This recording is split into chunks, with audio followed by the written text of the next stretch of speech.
Hello, hello, hello. Welcome to Wind Down Wednesday, Juicy Talk with your host, Juicy, aka Michelle. I am here today. We're doing part two with my guest, Sam Pate. We're going to finish talking about his journey of incarceration to freedom. I'm going to bring him in. If you've already tuned in to my show from September 6th, then you already have met Sam. You've already been introduced to his story. For those who may just be watching for the first time, Sam was released from prison after being sentenced to 594 years plus 6 months. He was released from prison for a crime that he did not commit. He was wrongly convicted and he served 29 years in prison. I'm going to bring Sam in so you can have a conversation with him and we can continue the part two of this journey. Hello, Sam. How are you today? I'm all right. How you doing? I'm doing good. It's good to see you. It's good to see you. We got a lot of positive feedback, and a lot of people tuned in to the video that we aired on September 6th. Um, how do you feel about the show that we just did? It was kind of surreal watching me reenact everything that happened in my own words, based on the recollection because, there are days in my life where I can't tell you what I did that day. But that one Mhm. particular day, I thought about it so much to it's like, I can pretty much tell you everything I did that day from the moment I opened my eyes. You know, Yeah, that was the last day of freedom. You know what I'm saying? You'll yeah, go back and think about that day every day, you know what I'm saying?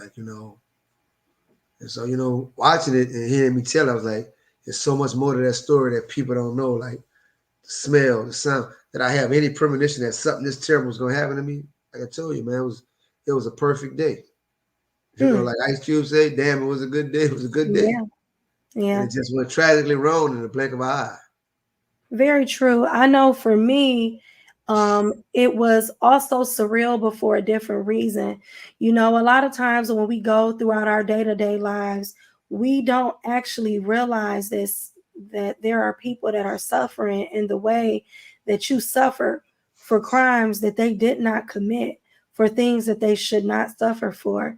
And I guess I did not realize the magnitude of what you experienced and what you went through. And watching it back, that was my takeaway from it, just the magnitude, but also um, finding light and strength in the fact of how amazing you are right now. And just seeing that all of the things that were set up to break you, how it could not. I think that's pretty remarkable. And it Well, speaks to you as the individual and the person. first and foremost, Angola started a program. They like to say that some man brought God to prison. I don't believe a man can bring God anywhere, but they started a religious movement in prison. They started a theological seminary. And a lot of guys that I was in the trenches with when I first got there. When I first got there, I'm innocent. I got 594 years. I'm told I'm going to be here till I die. So, you have nothing to live for, so you just live accordingly. You just become a product of your environment, so to speak. But a lot of these guys, they went to becoming ordained ministers, and but it's just something about these guys. They never changed on me, so that kind of impacted my life. And I never stopped trying to educate myself. I would never let the four walls or the three walls and the cell bars that they put me in define my mind. You know what I'm saying? Some dudes, they get so caught up inside the prison culture that they don't see anything else. Mm. And I kind of got that way too, because when I got out, if y'all watch it to the very end and start seeing me reintegrating into society and some of the frustration and things I did, then you understand. But understand that I had closed my mind to society, not on sort of like I'm just like a observer. I read every movie that was made into every book that was made into a movie. I've tried to read it, but I didn't embrace technology when for 29 years. I never embraced technology until maybe about 6 months before I got out. Basically, when they stopped, last time I owned a high tech gadget was when they had tape players. Mm. I had a little radio that took one battery, but when I first got there, I was angry. I mean, I never worked before either, so So I let was me going. show you. So let me show you this picture. I don't mean to cut you off, All right, excuse me. no But I problem. want to I want to show you this picture. So when you see this picture, Sam, what was what was going on in your mind? And explain to people that may be watching and the listeners, the viewers that are watching, what this picture symbolizes in your life. That was what I looked like. That was actually an arrest that happened in Jefferson Parish, but that was what I looked like the night I was arrested. You know, that was what I basically looked like for about a year and a half to maybe 2 years in the parish before I cut my hair and started wearing it different. But I had little dreadlocks on top, like I have dreadlocks. I had little dreadlocks just on the top, and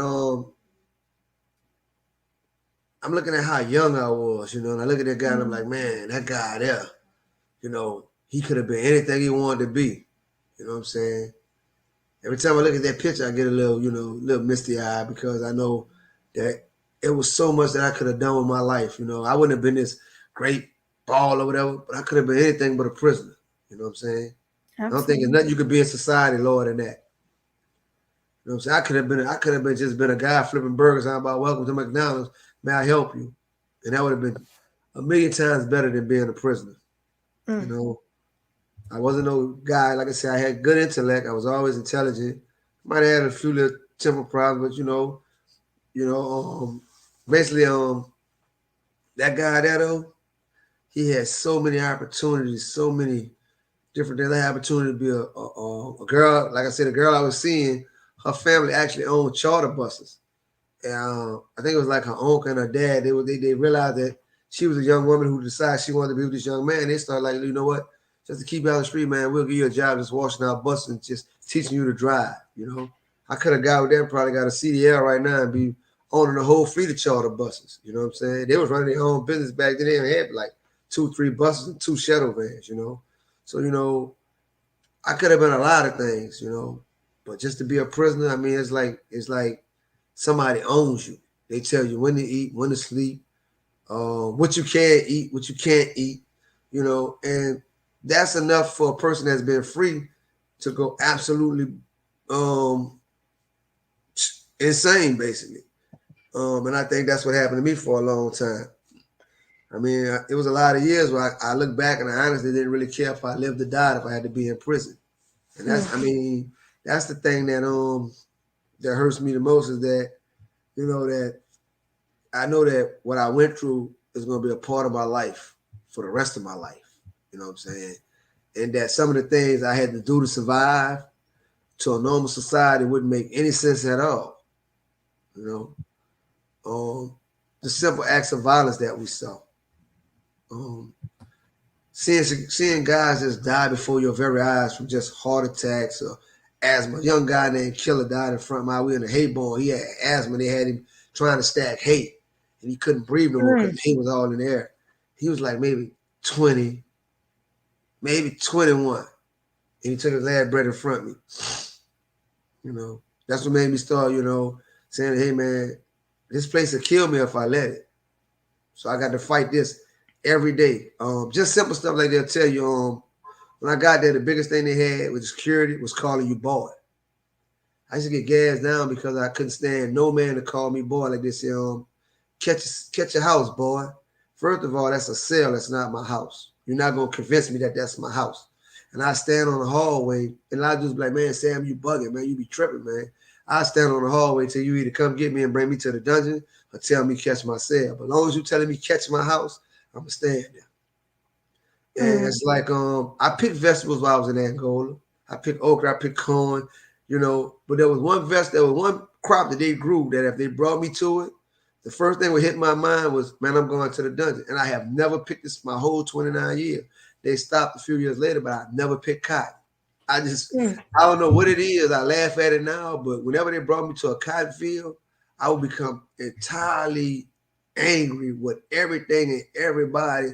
And I cursed the man out. I do whatever I had to do to the officer to make him get somebody to get me to the dungeon. but I'm not. I don't care about the work offense, right? But I'm not going to pick your cotton.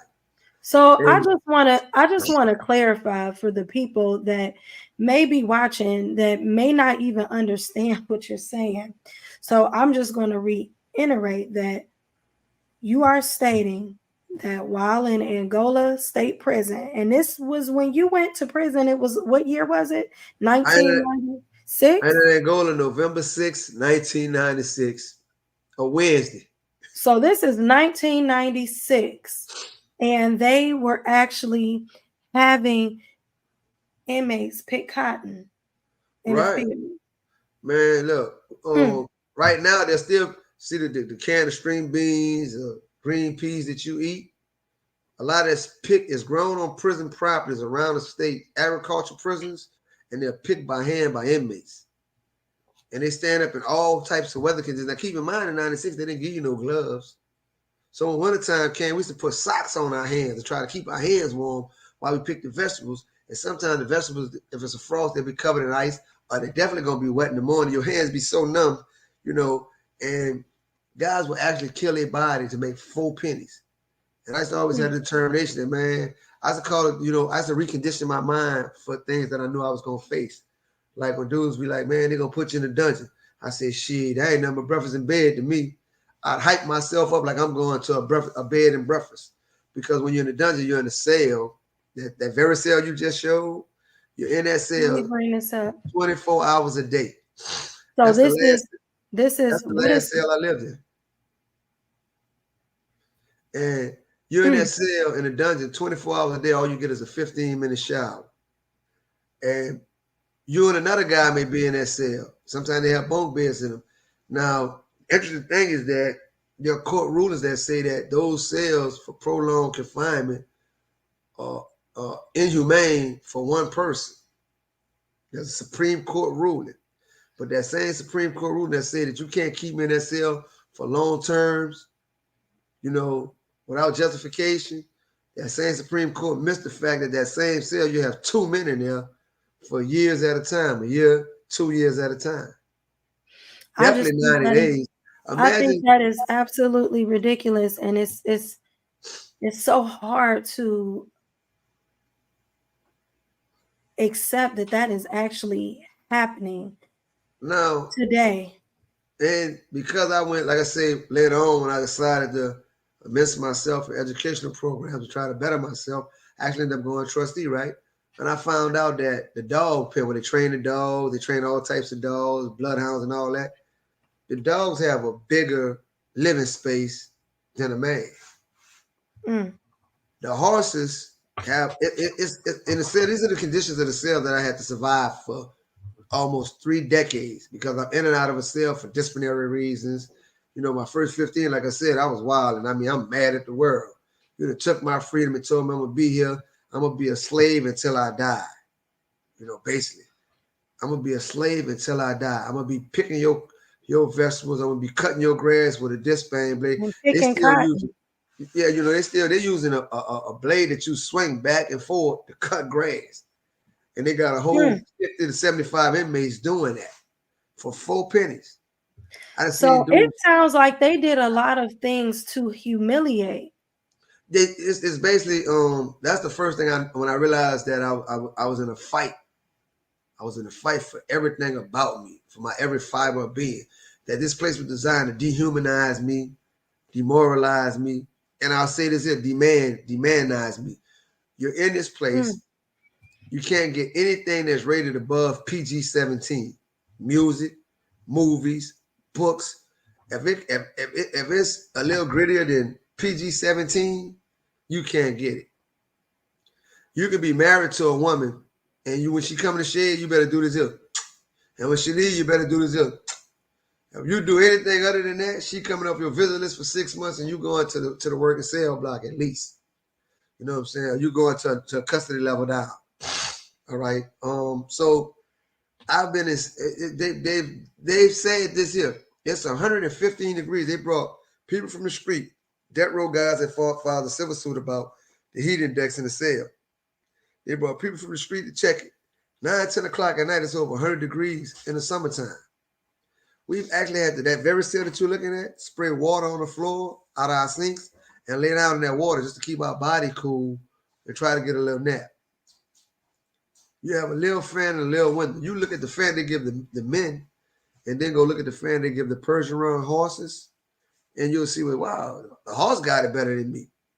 I mean, there was nobody in that prison that had it worse than me other than a prisoner. Every animal, um, everything had it better than you. You know what I'm saying? Wow, it's And it's just hard to believe. I mean, It's hard to believe that human beings are being treated this way. But when we look at the history of it's hard to believe that this is happening and that this was happening in 1996. Like this is in modern day and times, right? well, And to we know what was done to us during slavery, but to see that this is just another form of slavery and to know that this is happening amongst us let, when we have rights and civil liberties let, is let- beyond let me say this understanding. here. Before going to Angola, I had never experienced racism like that. I had never had anybody call me boy. I never had anybody tell me my skin made me unworthy of the same treatment that they received. And inside that prison, the white offenders were treated slightly better than the black offenders. Mm. Me and the white offender could go into the hospital, and I got a blister on my foot. He got a blister on his foot. He gonna get 3 days duty status. I'm gonna get a band-aid and be told catch the work call gate the next day. Mm. You know, when it came to those field lines, they were 90% black when I got there. All the white offenders were in some type of educational class, you know. So And even in the midst of the situation being incarcerated, there still was racism that was and experienced. then there was also a different kind of racism that I'd never seen before. The vast majority, a lot of guys that work in Angola at this time, they were coming from the state of Mississippi. All right.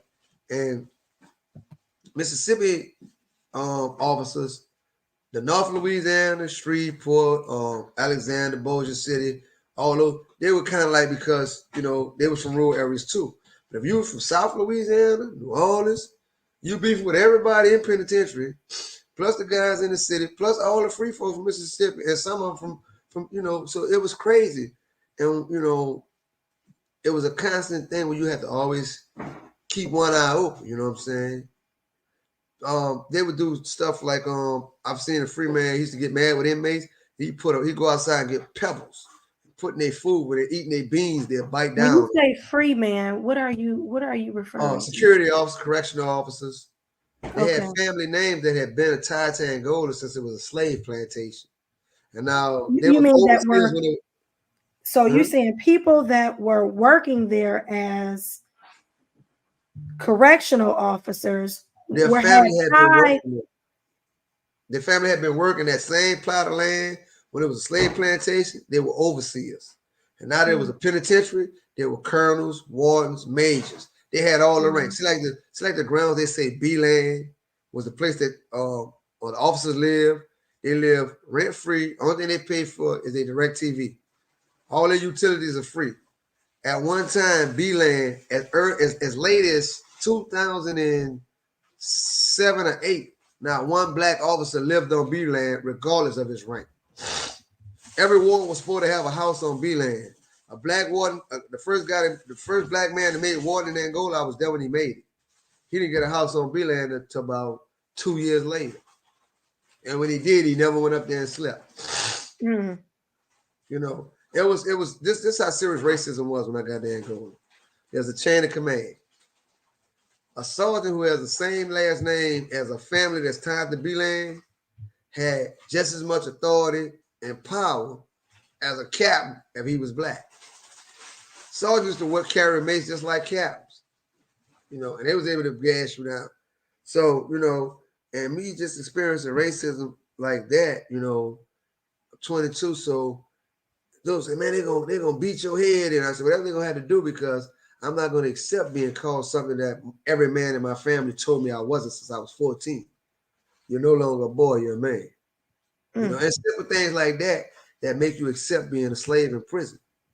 When they tell you catch your house, that's a sale. That's a sale that sale you just showed that is actually maybe 5 to 7 steps that I can actually walk in there to get exercise, to keep my muscles from deteriorating.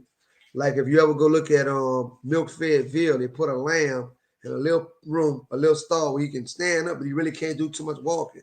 And his muscles get soft and the meat get tender. And so I had to live through that. Plus the food conditions. If you got inmates that are serving other inmates food. If you and this guy got it on, you got some type of issue or a disagreement. He has access to poison your food. I've seen guys what they call starving. You and the oddly beefing. He's serving the food. Y'all done got into a little argument or whatever. He not even bringing you a tray. The security not coming down to make sure you get your tray. Mm. That's if you get the tray. Me, when you get the tray, you have to worry about is the food fit for you to eat, because all the food that comes to Angola is stamped not fit for human consumption. Angola inmates only. So wait a minute. So you mean to tell me that the food That comes for that is the prison fed kitchen. through the prison kitchen is stamped not fit for human consumption? You're Right. saying human consumption. And it also has a stamp that says for Angola inmates only. Wow.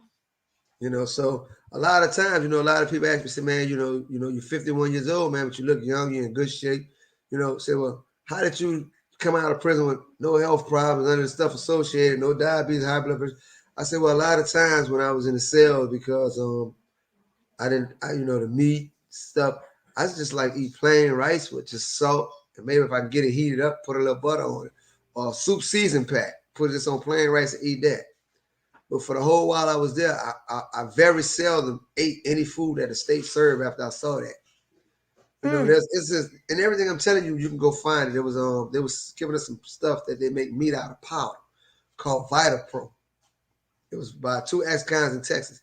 The same stuff that they was making meat out of powder out of, they was using to fatten up the cattle too. So, and violence was nothing to get into. When I got to Angola, you thought you was in Las Vegas. Everybody played, everybody gambled. There was nothing to do. There was no educational opportunities. There was nothing to do but prey up on each other. You know what I'm saying? Just imagine that. I'm pissed off at the world that my freedom's been taken. I've been told I'm gonna be here till I die. I'm gonna be a slave till I die. Now I'm mad, and I'm forced to live around people that I probably would never talk to had I not came to prison. So friction is gonna be there. Plus, I'm already a powder keg waiting to explode. And then me and a guy catch some kind of friction, and I explode, or he explodes. So, but in the midst of all that violence, it was a healthy amount of respect amongst men, because it was understood that if you disrespect me or I feel disrespected, it's going to be a physical altercation in which there's going to be some major damage done to one of us. So guys would generally, stay out, show respect. It's like when the lights went out at a certain time and work called tomorrow, it was absolutely quiet. Mm. It wasn't no arguing, telling nobody, look, when the doors open in the morning, if you didn't know if you offended somebody, you walked out that door, you can get hit up. We used to call it cinch win. Basically, I play cinch win. What that mean? That means is I got an issue with you. I'm not arguing with you. I'm not telling you nothing. I'm going to crack you in your head as hard as I can, as many times as I can. Security come get me, but I'm going to make sure that you can't get me. You know what I'm saying? It's called cinch win. So, the violence was always there. It was always spontaneous. Now, I will say when they started implementing a lot of religious programs, it slowed down a lot of the violence. But it's always there. And it's always, just like a light switch. Everybody could be laughing and joking, and the next thing you know, it's a guy getting stabbed in the head and he dying. You know what I'm saying? Oh, look at that. So, and the crazy part is that a lot of people came to Angola with two eyes. I got guys that I rode the AU bus up there, so we came from all different parishes.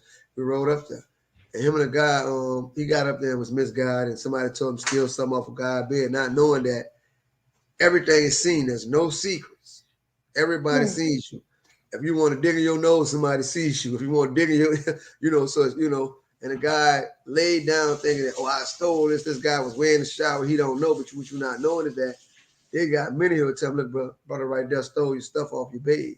And these dudes' word was so powerful. Just them saying it was like it was the absolute God honest truth from God himself.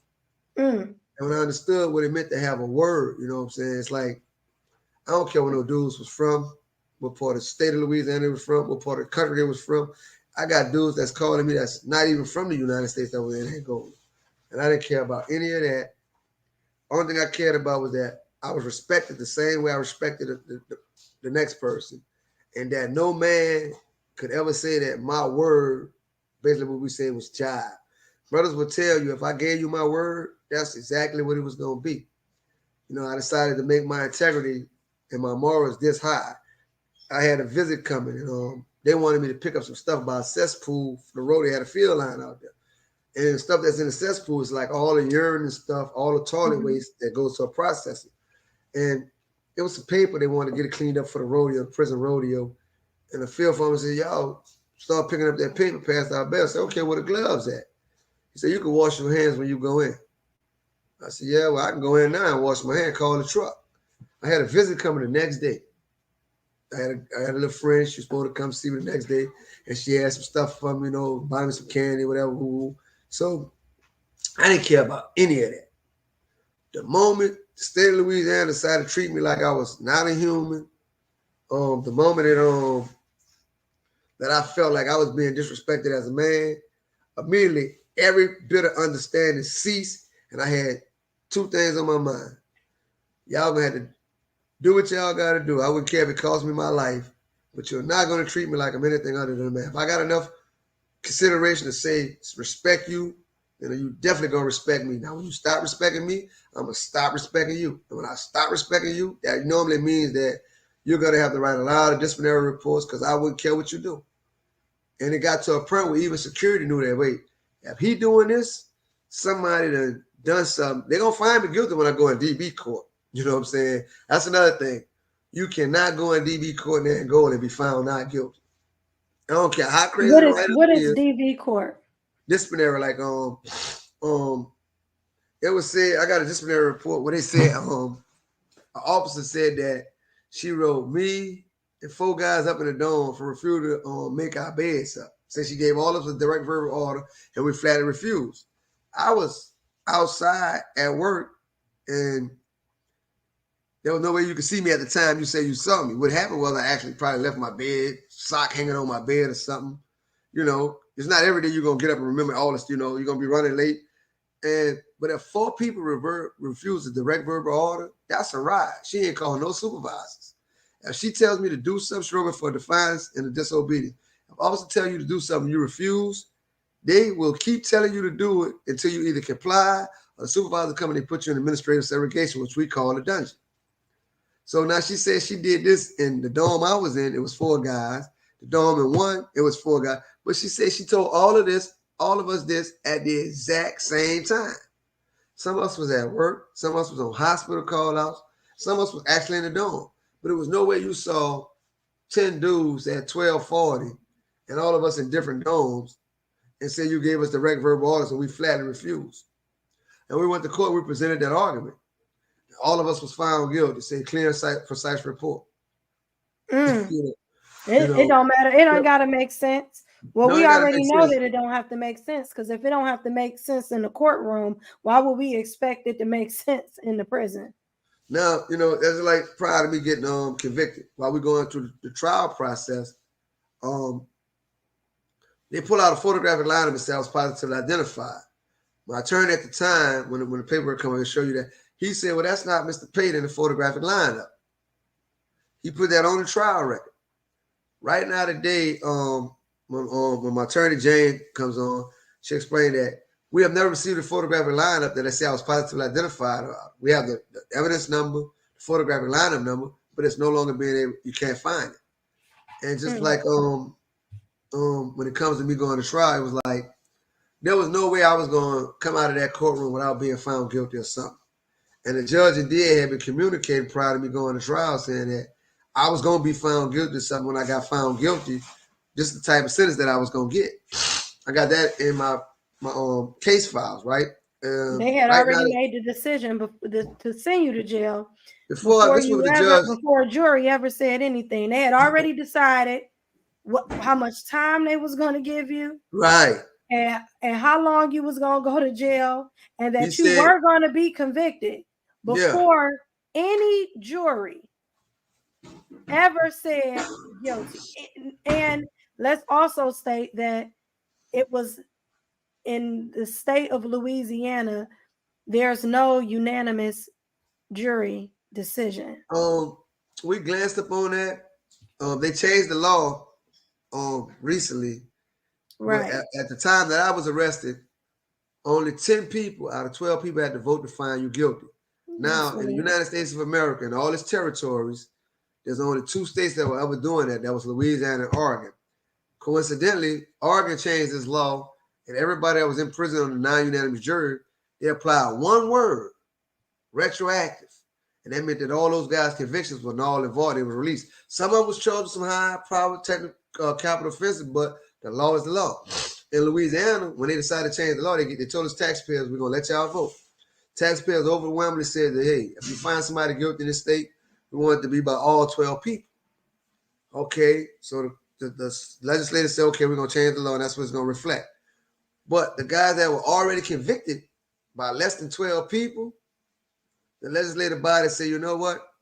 We're not going to write this one word retroactive. We're going to just leave it like it's here because Louisiana law says, unless it specifically says retroactive, meaning that you were convicted in 2006 and you were convicted by 12-man jury. I was convicted in 96 and I was convicted by 10 out of a 12-man jury. It's saying that if I was convicted in 2006, my conviction would be null and void. But because they didn't put the word retroactive, I was convicted in 1996. My conviction is still valid. And there's about Because of 1,000 a guys in that technicality. goal like that right now. And that's because of a technicality of a word that was Basically, intentionally left out so they would not have to overturn convictions that should have been overturned. well, yeah, and let me give you this analogy here. They say the greatest writ ever written was the Emancipation Proclamation by Abraham Lincoln, right? Mm-hmm. He abolished slavery across the board, correct? Now, if Abraham Lincoln would have wrote that and said, okay, we will not allow you to bring any slaves into the United States of America, but the ones that you already got, you can keep them. Would that still be a great document? Absolutely not. And that's what Louisiana is saying, that we won't allow you to convict any more people inside the state of Louisiana unless all 12 people vote them guilty. But the people whose rights that you've already violated by not abiding by the federal constitution say that it must be conviction beyond a reasonable doubt. Those Mm-hmm. people that you already have, man, y'all can go ahead and keep them till they die. We ain't tripping. And that's what they Horrible. said. That's horrific. And Yeah. it shouldn't even be allowed. It And shouldn't be allowed. if you look at it like they were saying that when the court ruled it was unconstitutional to give juvenile offenders life. Louisiana, after all other states had lost, going up there trying to fight this and say, oh yeah, we want to give juveniles life. Louisiana still went up there to the United States Supreme Court, and they watched the United States Supreme Court deny all these states behind. One thing about Louisiana, that's just like with compensation for wrongful convictions. The state attorney general can go, you could, with all the evidence, overwhelming evidence that I have of my conviction, I was still forced to plead no contest in order to get out of prison. Because otherwise of that, they told me that they was going to fight. They was going to fight. Not because I wasn't filing a civil suit. I was just filing, look, man, just exonerate me, let me have my freedom. You know what I'm saying? You know, I just want to clear my name, you know. That's all I really wanted. I was willing to say, hey, man, I'll wait a civil suit, just give me exoneration. But they were like, no, we can't admit we made a mistake. We can't admit that our justice system is flawed. So this is what we're going to do. We're going to let you plead to a lesser offense. We're not going to ask you to prove any legal precedent. We're not going to ask you to prove no constitution. All we're saying is that based on the evidence that you found in our records, I got my freedom from your records, saying that our records show that there was no way possible that you could have committed these crimes. We're gonna cut you loose, but we just need you to plead no contest to a lesser offense, just enough to keep you as a convicted felon, deny you certain rights. You know what I'm saying? And we'll let you out. You know what I'm saying? Mm. When you did 29 and a half years, somebody tell you, look, man, you got 12 hours aside, man. You could plead no contest and take and be home in a couple of hours. You tell me this on the Wednesday. You tell me if I tell you I'm gonna take this deal, I'll be home by Friday. I mean, I don't think you'll find too many people in America. I don't care how innocent you are. I don't care how bad you want to prove your innocence. That'll take a chance of saying I'm gonna go against these people that run, not only do they run the game, they're the referees of the game. They got the starting lineup. They got all the good players, but they can fix the game any way they want. Mm. You know, I had even with all the overwhelming evidence that I had, if I had went to court because of the amount of money and the amount of money that they make off of prisoners, they should have been able to say, "Hey, man, we're gonna give you some compensation." You know, I'm not in this for them. I'm just in there to explain this to that. I could be your uncle, your brother, your cousin, your friend, your partner, your pal, whoever it is. I could be that person that was taken out of your life through a corrupt system that will show absolutely no mercy um, to me until I'm dead.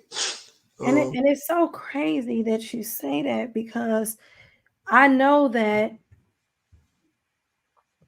you were definitely wrongfully convicted, and they knew that.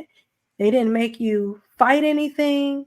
And who would have accepted that? Any person who had just spent 29 years in a and, prison for something they did not do would not then say, I'm going to let the justice system decide whether I should go home or stay. They would and not. They would do and whatever they needed to do because the system had already failed you once. Why would you then turn around and expect the system not to fail you again? It would make no sense. and not only this time, if the system if the system failed me the first time, why would I gamble the second time? And I seen the deck was stacked against me the first time. And Exactly. because if I'm coming up the second time saying, okay, if I win against the system this time, I'm not only winning against you, I'm winning and I got some of your money. So I know you're gonna fight me even harder. Oh, fight you tooth and nail. And that's basically what they was doing. I mean, and because my family had to call up there and let me know that my aunt died, and it got to the point where they just my aunt had died. She'd been there since I was incarcerated. My mom died in '98. She became my mom. I started calling her Big Mom. And my uncle, you know, he was the first person ever to tell me about God. He was an ordained minister. So with both of them being sick and dying, you know, and I'm like, you know, I got kids having kids now, you know. These are the kids I left kids. You know, like my little brother and them, my sisters. Now their kids are having kids or whatever. And I'm like, man, you know, I'm looking at my mirror and I'm saying, man, I got more gray hair. You know, I didn't have these, you know, it seemed like last week. So, you know, it's really a lot of pressure on me. And I'm like, you know, I'm really not in my right state of mind. I'm going to say, like, not in a bad way, but I can't see nothing other than the fact that I could get out of hell. You know what I'm saying? I can walk out the gates of hell. All I got to do is say, hell, I would have pleaded guilty just to get out of there. I ain't lying. You know, I'm going to be I real with you. understand. And I mean, that made complete and total sense. I don't know what You know, person wouldn't, because especially after spending the amount of time that you did for something that you did not do and you were and innocent. and you know when we was going to trial, the people was on stand. When you look at, because we're gonna put some documentation up showing everything. It's not gonna be no documents hidden in the file. Right now today, you know, they still will not give me my complete file. They still got paperwork that's blacked out and redacted to my work related. All right, but I mean, a lot of people that was involved in this case, they're passed on.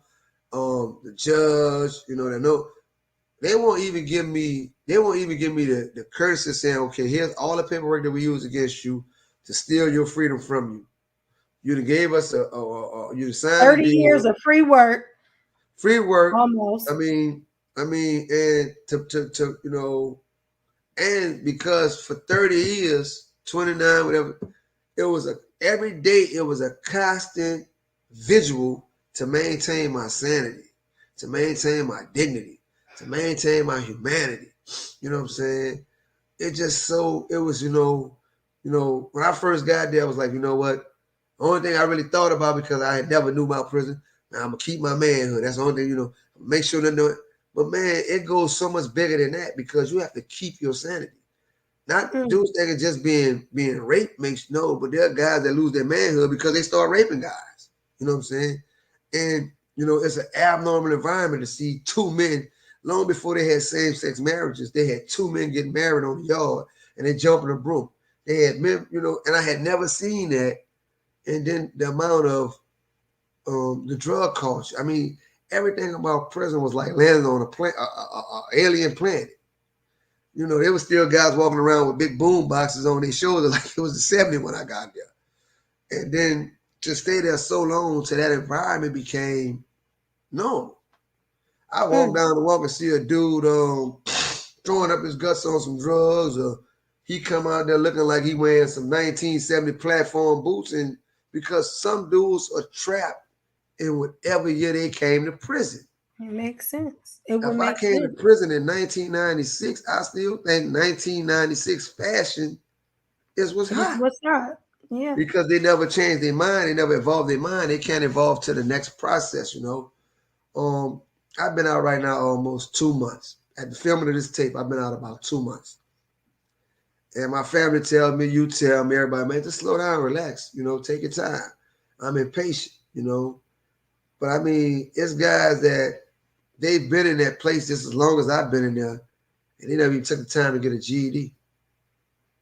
You know what I'm saying? They never Mm. explored any educational opportunity.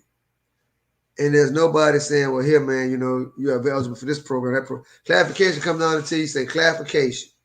He's going to walk to one end and walk back. If you don't stop him, he's not going to stop by you. You know what I'm Mm. saying? And like I told you, we're sitting in this prison and there's nothing to do. I mean, there's absolutely nothing to do. You have 2-3 hours a day for free time. They work you from an amen to a hallelujah. God forgive me for my Christian folks, but I'm just saying there's been days where I pick potatoes down that same field road, and when you pick potatoes, it's hot, it's dusty, dust everywhere. And when I For get in the people that dome, don't know, this is a field road. that straight line, you have to pick that. When I get in the dome, I'm blowing mud out my nose. They're not giving you no mask to protect you from the dust. They're not giving you nothing to protect your eyes. If you can't get it on your own, when I got there, they wasn't even giving you gloves for your hand. So you're doing all this here, and you're like, man, what's the sense in this? And they only gave you 4 pennies. And not only that, here's the crazy part. This used to always make me mad why it's the hate work call. We go out there and we pick vegetables. The first picking, it goes out the front gate because we know every area goes from the field to the vegetable processor to the grading shape. Angola inmates do not eat fresh vegetables that's grown on the farm. They eat the scrap pickers, the stuff that can't be sold. They eat the trash basically, and they're the ones who pick the vegetables. Mm. So I never ate vegetables the whole while I was in prison, and since being out of prison, I have a niece. She has a catering company, so she always have me eating vegetables like I didn't know what I was eating. I was hungry. I was out. I'm like, she hit me with some avocados. So I eat vegetables now, and I didn't, because I was up there. I didn't know vegetables could taste that good the way she cooks them. I'm looking at these Mm. vegetables up here, they trash. You got okra this big. But it's so much more than food because you control an animal with food. That's how they control men in Angola with food. Mm. The good stuff that you can that like fried fish, chicken, French. You have to go to something called a club, which is basically a restaurant.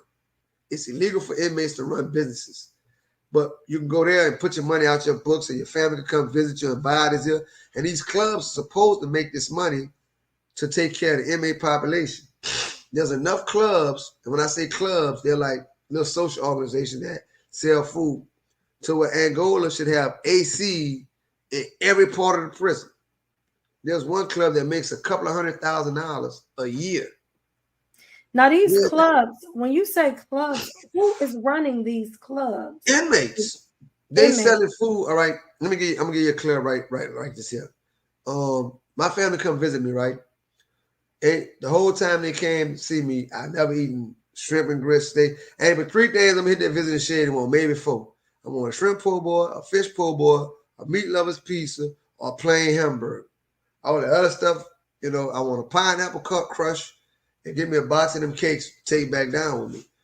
But it's like a food court in a mall.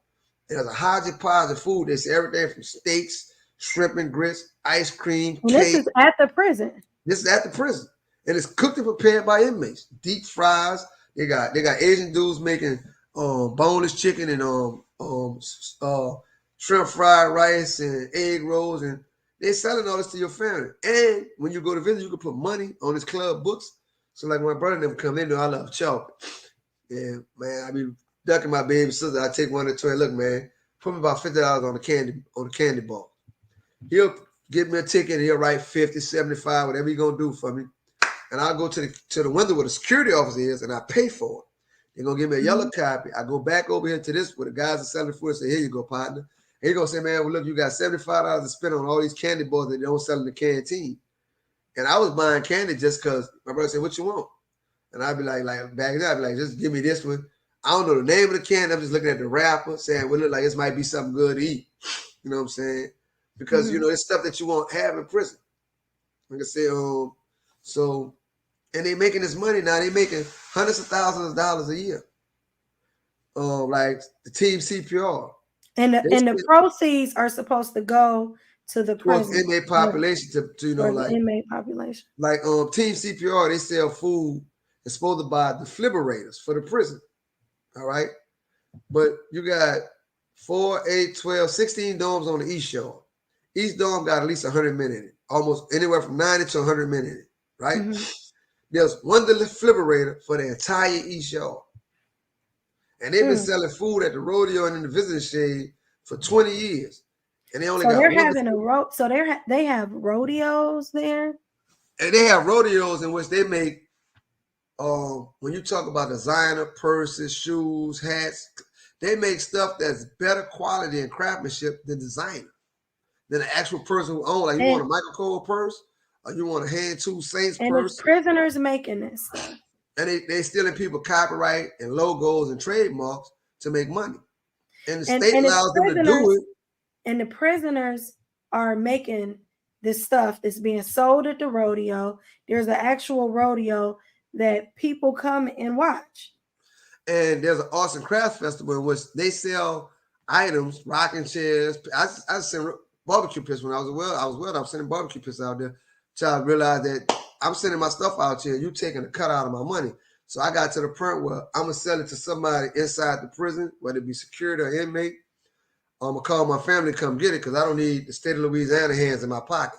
But these guys are stealing trademarks and copyrights, and they're mass producing them. And the machine that's used to mass produce it to make these silk screens and these laser printers is owned by the state. It costs a couple $100,000. They make Michael Kors purses that because I had my sister one made, and I recently saw it when I got out.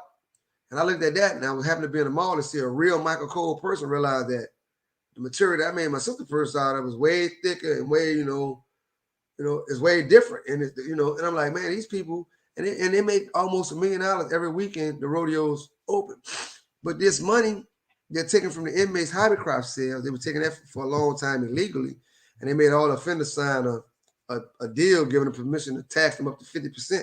But because the state is making that much money off these guys every April and October, they're not letting them go. I'm making all this money, don't have to put up no money. But if I was doing the same thing them guys were doing at the rodeo, say I was taking Adidas, Under Armour, and printing them on just regular white shirts. And somebody told Under Armour that I'm using their logo on shirts and I'm selling them, I'm not getting them a cut. Under Armour had the right to send the police in and arrest me. If the police decide, let me go see if he really got a real Under Armour shirts, and I don't, they give me for trademark and copyright infringement.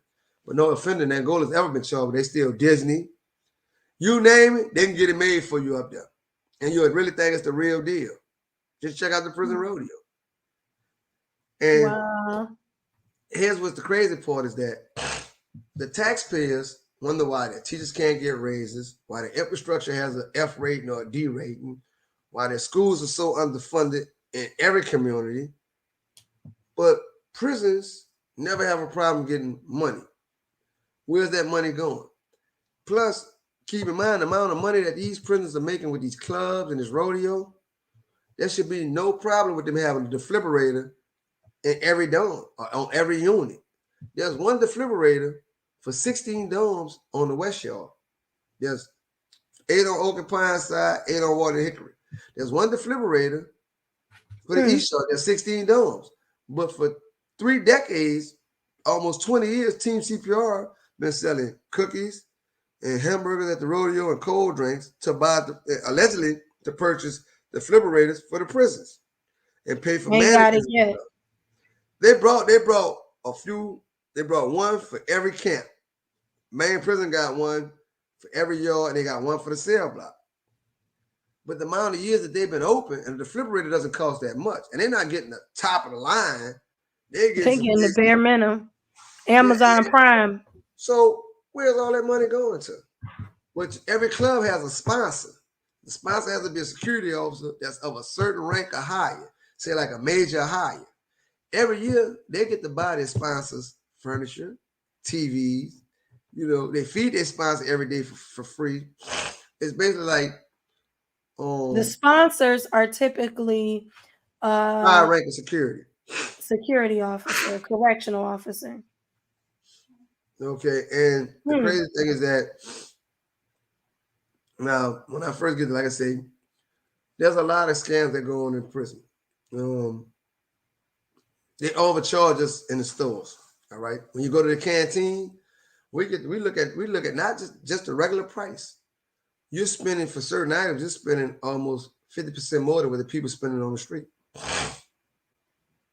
and you're not getting top of the line brands. You're getting when I say that, you're getting like multi-meal cereals cost the same as Kellogg's or General Mills, and they're the same size boxes.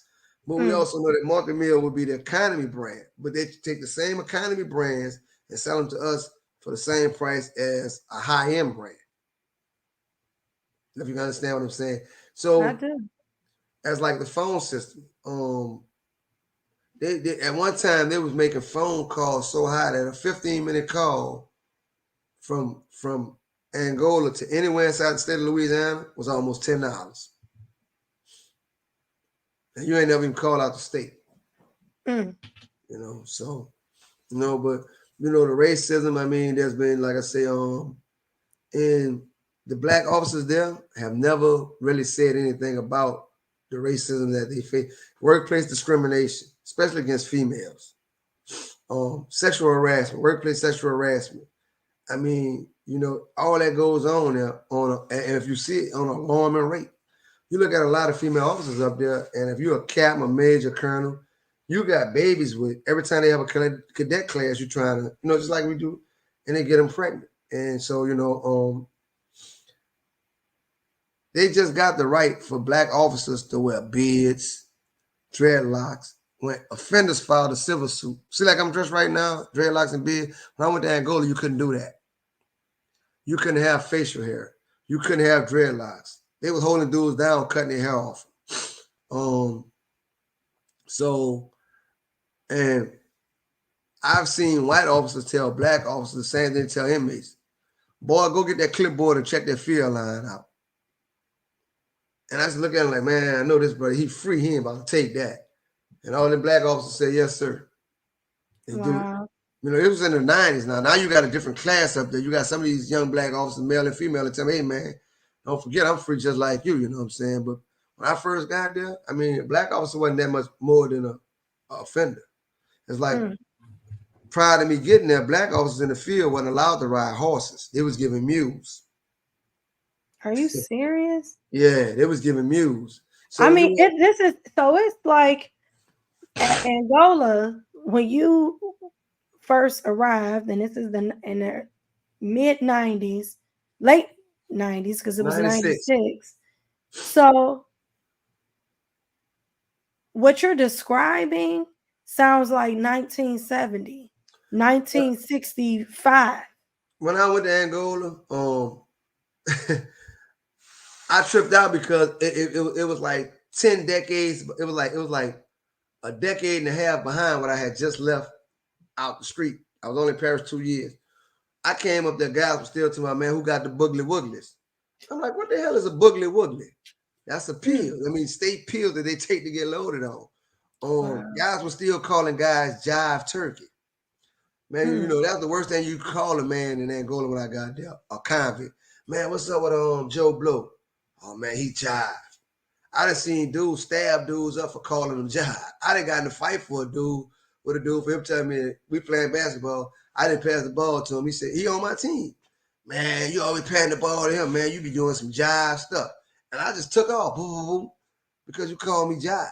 That was, that's how much, and I was like, man, this is crazy.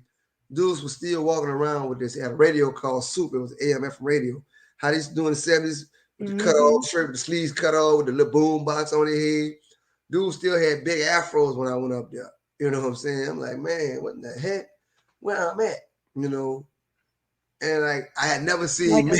Like a time Right, capsule. because like Because they were cut off from the rest of society. that's like right now. I mean, when I went in, I can look at cars and be like, oh, I know that's a Bonneville, that's a Cutlass, that's a L Dog. Man, I be looking at these cars now. They be like, man, what the heck that is? Mm. I don't know nothing about fashion. The clothes I be wearing, I've been like, the females that have been helping me in my life, helping me readjust to society. And that's crazy because it could only be God doing that. I left where it was all men, and that environment, now I'm out and it's like everybody's helping me readjust to society, reintegrate to society. It's all women and they range from as young as 18 years old to as old as 71.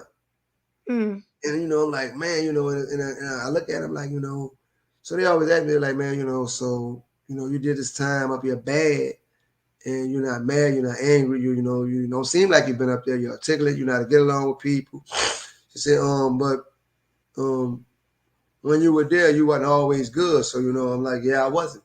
I sold drugs, I got loaded, got in a hell of a lot of fights, I cut security out. I never had any altercation or any type of problem with a female officer.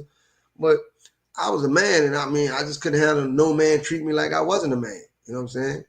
And I'm still a man. Well, So you adapted to the surrounding that you was put in, that you had to adapt to, but you shouldn't have been there, and you would have never had to adapt to it had you not been put in a position that you were put in. right, and because when I first got there, I'm so angry. I ain't never was. I'm gonna just say per se suicidal, but I had got to a point where I didn't care who I got in a fight with. I didn't care who his partners were. I didn't care what cell they put me in. I'm gonna hit you in your head with a lock. I'm gonna hit you in your head with some tuna fish can. I'm not if I'm coming to attack you first, we're gonna do an aggravated fight. That means we're gonna have some weapon. If you ain't got your weapon, that's on you. Now, if you just attack me first, we're gonna fight. But if I'm coming like they say, blast on you first, I'm coming to hit you with stuff. And I had got to that point where I was so angry not about being in prison that every time I got in a confrontation, I just utterly wanted to destroy whoever it was. So where a lot of guys would be like, man, standing just even security was like, man, we can't break you with these cells. The gas don't do you nothing. Spraying you with mace don't do you nothing.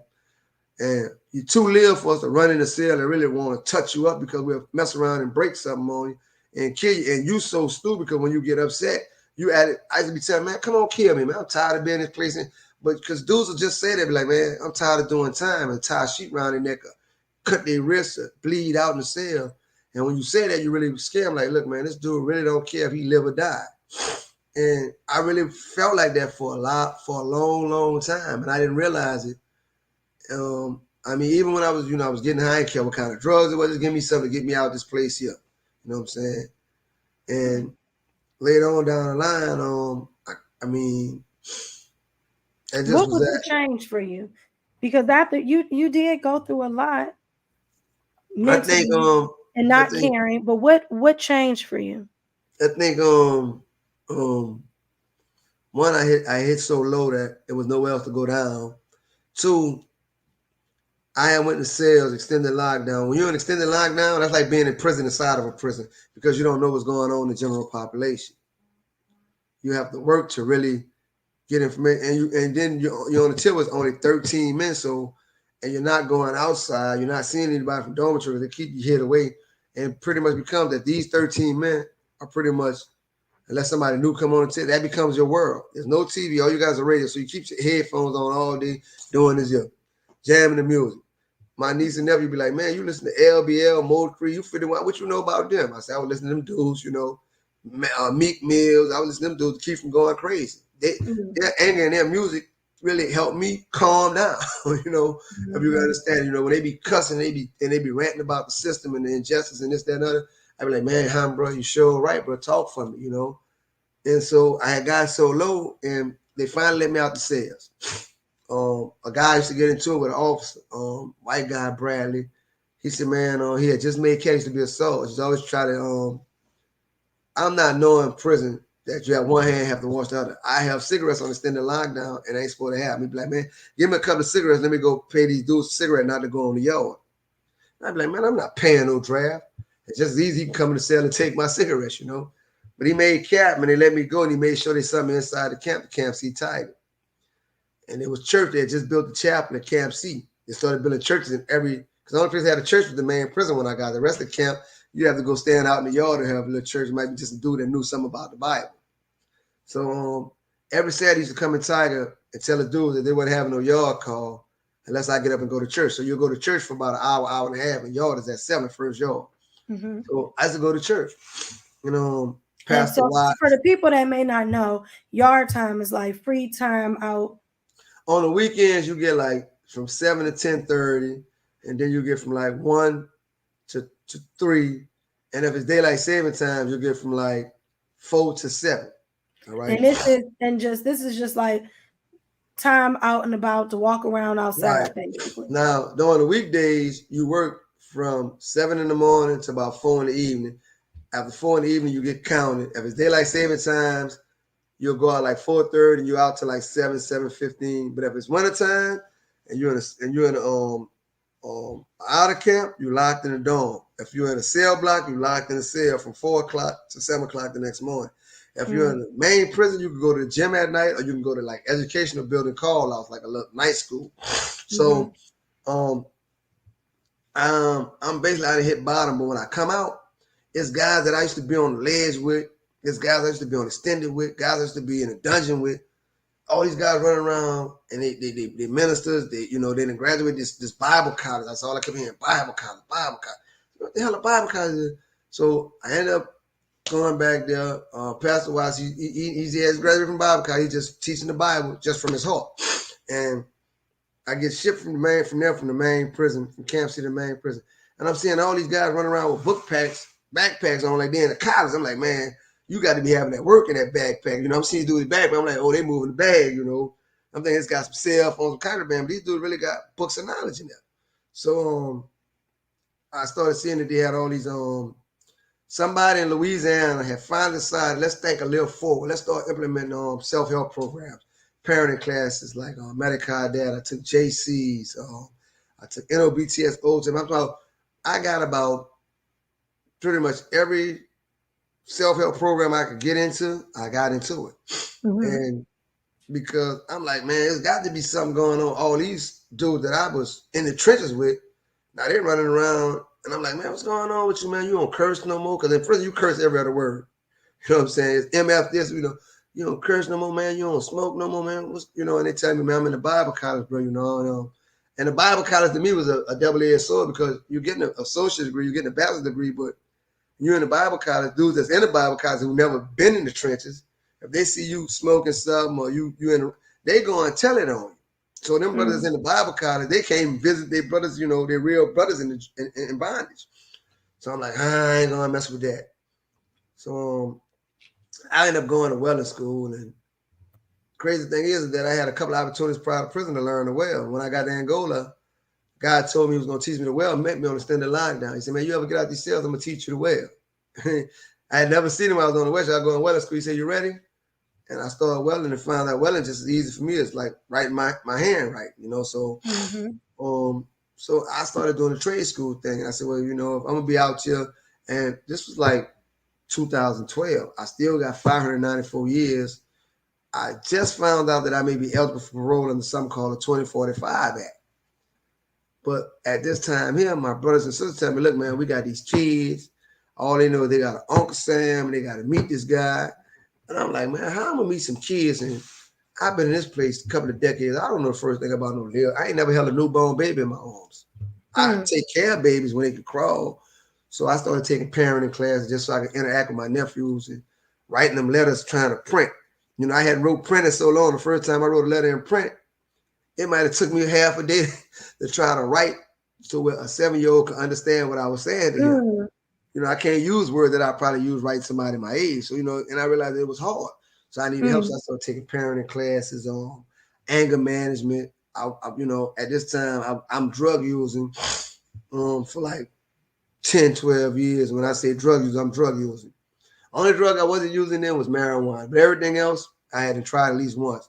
So I went to substance abuse. So I realized that, man, I hadn't been stabbed, I hadn't been paused, and I hadn't been through so much shit that, you know, I mean, excuse me, No, but it's okay. You being great. no, because I my niece don't really, you know, but I hadn't been through so much stuff to where I just felt like, you know, there was no way in the world I could survive some of the stuff I survived. You know what I'm saying?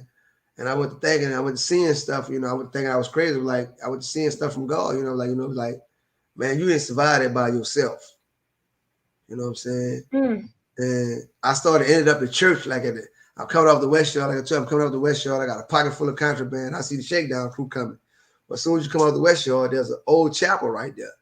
And I see guys going to the church. And one thing I know about the shakedown crew, because I try to stay aware of everything around, like how the prison work by time, is that they hardly ever go in the church and say, stand, you know, because they'll be walking around and say, stand up and empty your pockets or script surgery. They don't never mess with dudes in the church. So I dip in the church. You know what I'm saying? I get away that day. And there's a few other times where I end up in church, but when I dip in the church, the guy that I ended up joining that church about a year later, but the sermon that I heard that day was like, you know, it was like crazy because I just felt like this dude up here that's preaching, he was in the dungeon for something that happened with him and some woman on the street or something, you know. And I'm like, you know, and anytime a preacher go to the dungeon, boy, that's all brothers wait for. Oh, I told you he was faking with that Bible, Bible thumping that. And when he was talking in the sermon, I just felt like the dude was talking about me. And that's how I know when I'm in the right place to hear the word of God. Because if I go in there and come out feeling the same way, I ain't been in no church. When I go in there and the preacher preaching, I'm like, man, this dude got something against me or something, you know, he's not banging, you know, but he's just showing me, you know, there's so much to be done in my life. So I started and then I started surrounding myself with positive people. And I started letting go some of my prejudices and some of my discriminatory feelings towards certain people. You know, at this time here, I mean, just as much as they was racist, I was giving them their racism right back. I used to have a concept that I'm gonna be a mirror. Whatever you show me, that's what I'm gonna show you back. So I got to a point that where I felt like all white people, you know, in general, were racist. I got to the point where it's like guys that were homosexuals. I used to lose respect for them because I thought some of them guys were actually forced into that. And some of them guys just were like that for they got that. Some of them choose it for whatever reason, I don't know. But I would never talk to nobody that was homosexual. All the way till I left prison, I wouldn't talk to a rat. If you was a rat, if you ratted on your fall partner, or if you was a rat inside the penitentiary, I walk by you and watch you die. I wouldn't reach over to help you. I mean, I just couldn't let go because I just felt like, you know, for various reasons, a snitch lied and put me in prison. So why would I want to hang with something that destroyed me? And it's like child molesters. I mean, until I started realizing that in order for me to be forgiven, I have to forgive people. I was wrongly judged. So how am I going to judge and say, well, this dude did his charge just because it's this type of charge? And I met a guy, and I used to think for years that he was actually up there for the rape that he was accused of. And he ended up getting out. It was a big old case. He went nationwide exposure, ended up singing on some shows. And DNA evidence proved that he did not commit the rape. And when he was telling everybody he was about to be free, dude thought, man, oh, you ain't getting out of here, man. You raped that woman, man. The way you act, man, you raped that woman. And I'm telling guys, you know, man, you know, I said, bro, I think I got a good shot in court. And dude was like, man, right as you is, man, them people not about to let you go. But you only seen me in prison. You coming to prison that I wasn't always, you know, You You know, I learn was it all. loving, kind in general, you know. But when I get here, I got to survive. I'm watching dudes lose everything. I done seen a And dude get hit in the I eye mean, with a rock and his whole eye come out his head. You know, for me, you know. you So, were put in a situation where you had no choice but to survive. and you know, You had to adapt to the surrounding that your surroundings. You had to. yeah, this is straight facts.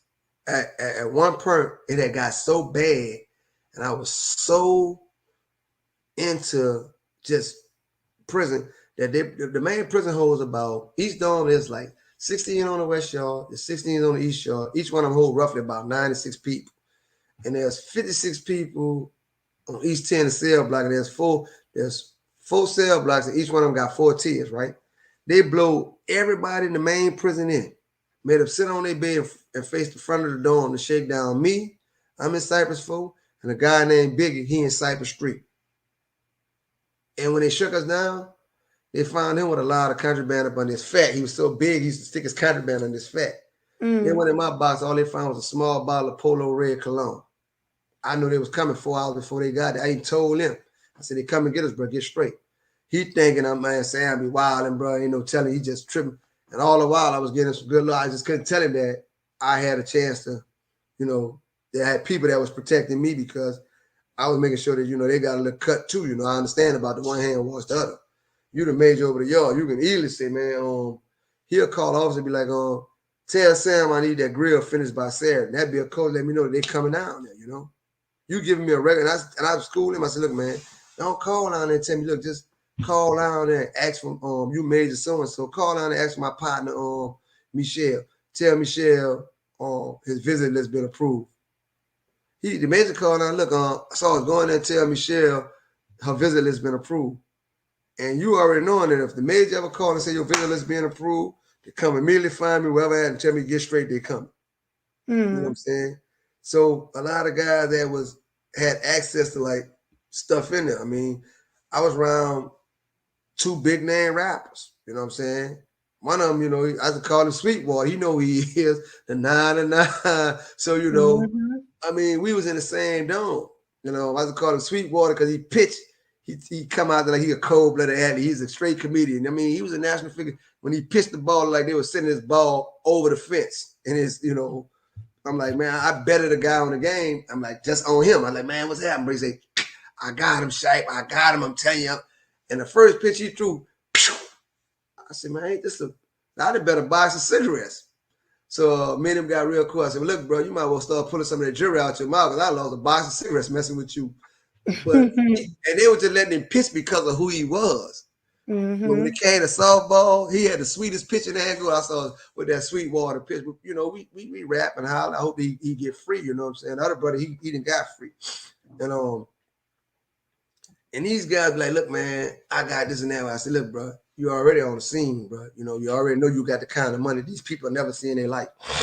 I said, the one thing you don't want to do is have nothing in your cell. And if you do, here's some of the good spots to put it in where they're gonna miss you at. So, I mean, so it got to a point when I went trustee, it was certain guys that were like, Sam, I need your help with this.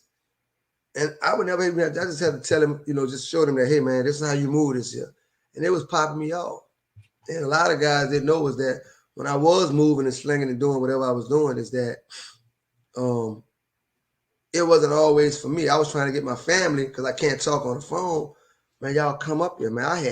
Used to have cash money, couple of $100 in cash. You know what I'm saying? I used to like tell dude, look, tell your people mail this to my account. I just go to the store and buy me something because I never ate state food. You know, I mean, I spent all my time in there hustling the same way you would work on the street, just to make sure I wouldn't have to eat state food. I spent like it's like when I was making barbecue pits. My sister's got product pictures. I made patio sets. I used to make a couple of $100 out the trash can stuff they was throwing away. I used to MIG-weld it, make meat smokers, barbecue pits, deep fries, whatever. But and it was another case where I had to learn one hand wash the other. They'll ask me to build stuff on the fly, you know, like when we finish a job, look, man, then you can give me a dog cage to put on my four-wheeler so I can take my hunt dog, my coon dog in the woods with me. Yeah, I'm gonna do that, but let me have the rest of this over here. I want to do something for my family, you know. And it became a one hand wash the other. So, but when I started letting go of my prejudice and I started clamming up from the very bottom, and that's the crazy thing. I was at the bottom so long, I didn't know. It took a near-death experience for me to know that, hey, man, you might want to start looking up because you can't go no further down. You know? Mm. And so I started letting go of some of my prejudice, and I started realizing that I put my mind to doing so much wrong, and I was so successful. Let's see how successful I can be if I put my mind to doing something right. Mm. And That's to be honest powerful. with you, I can I mean, I sold. I mean, I wasn't the biggest guy on the yard, but everywhere I went, I was automatically had the same amount of respect with everybody because I wasn't really no trouble with nobody unless you set me off. If you set me off, then it's up.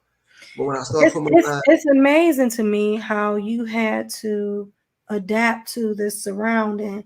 And one thing that I always hold true, and I know it's true, if you put a person in any environment, if you put somebody in an adverse environment, it's two type of people. Either they're gonna not survive or they're gonna survive, as they say, and you pressure want to bust survive. pipe. We used to say pressure bust pipe or pressure make diamonds. Pressure So also make diamonds. That's let true. me just say this: when I put my mind to taking self-help programs and bettering myself, I was still thugging. I might get finished one class. Some of these classes run a year, some run 6 months. I might finish one class a year, but after a while, it got to where I was finished 2, 3 classes a year. I'm talking about at one point I was taking like Monday, Wednesday, and Friday. I'm in the education building taking a different self-help program. So when I put my mind to doing something positive, within a matter of about 4, 5 years, I was standing at the governor's mansion petting the current governor, John Bell Edwards, dog bandit. I'm eating food that citizens paid $300-$400 for. They gave me that for free because I'm working. And I had did that like in a span of 4, 5 years. And there was guys that had been trustee 20 years, had never been to where I've been at in 4 years. I met all kinds of NFL players when I decided to do good. Try to, like they say, get your mind right or slow down or grow up or whatever, mature. I started taking self-help programs. And then when I started taking these programs, my family life and interaction started changing. You know what I'm saying? It was like so many blessings would come in my way. You would think a man being in a maximum security penitentiary with the amount of time I had, equivalent of about 12 life sentences, you would never meet the people I met. Rap group Lecrae. Shook hands with them dudes, dapped them up, like, what up? And they could smell it they could smell aroma on my clothes, and they still ministered to me. Like, man, they didn't know the dude. Told me, I can't remember his name. He said, man, check this out. He said, man, you just still progressing forward. I met Steve Smith. I met Singletary. I met so many NFL players with high ground. I met Manny Mill. I mean, these people coming to prison, and I'm going to hear what they're saying, and we sitting there talking. Just like I'm talking to you. Mm-hmm. Talking to some young guys in the NFL, and I'm telling them, saying, man, I've been here since I was your age. And they looking at me like, old school, you've been here that long, man. And we just really rapping. And then he go to spit, and I say, oh, yeah, I listen to dude, too. And he like, wait a minute. Yeah, I said, I listen to the same music you listen to. I'm just a guy that been in prison. And these people, when they came in there, higher ground, I can't say enough, JC's, Medicare, these programs they gave me structure and focus because the prison's still crazy. Now, I've been in the craziness so long to where now I'm trying to say, well, I'm about to square up and get up. But I still got enemies. I still got beef. I still got all this stuff here. And now I'm talking about I'm trying to do good. And I mean, it's scary because, you stay in the trenches till you can't be in the trenches no more. But just leaving them, so I'm through. Okay, you call time out. The next dude ain't call time. He still won't put that knife in you. He still feel like, you and him got an issue. So, and it just got to a point where even my enemies was at peace with me. It was down, me and him had a fight years ago, and we had got at each other enemy jacket. And we was steady saying we see each other on sight. When we finally saw each other, he looked at me and said, damn, bro, you getting a little gray there, because I started getting gray hair on top of my head. And I'm standing back looking at him like, well, he must be trying to get me off guard so he can make his move. He said, man, look, bro. He said, bro, I just want to greet you in peace. We kind of dabbed each other up and hug, and it was like, he had dudes with him, I had dudes with me, and it was like, it's going to be a big old game for him. And they seen us walking down the walk, talking, eating ice cream, like you. And we got to the point we could laugh and joke, like, boy, I remember I punch you in your eye, boy, I got a good lick. We could actually talk about what actually happened with us. Mm-hmm. And I started letting my prejudice go, and I met a guy, became my best friend. He was a Caucasian, and he got me off with drugs with the weight pile. He just, we just worked out Monday, Wednesdays, and Friday. We didn't care how cold it was, we didn't care how hot it was. We had in the gym on the yard. And I was getting closer and closer to my parole date. Now I got a parole date. And because I kept myself in church every Sunday, educational program every night, and I was welding, perfecting my craft at welding the majority of the day. And when I wasn't there, you couldn't. There was a saying at one time. A lot of guys like, man, y'all don't even speak to me no more. He said, man, you don't do nothing no more. When I stopped slinging drugs, I started having certain types of partners. They still respect me, holler, but they're like, we see you in another lane.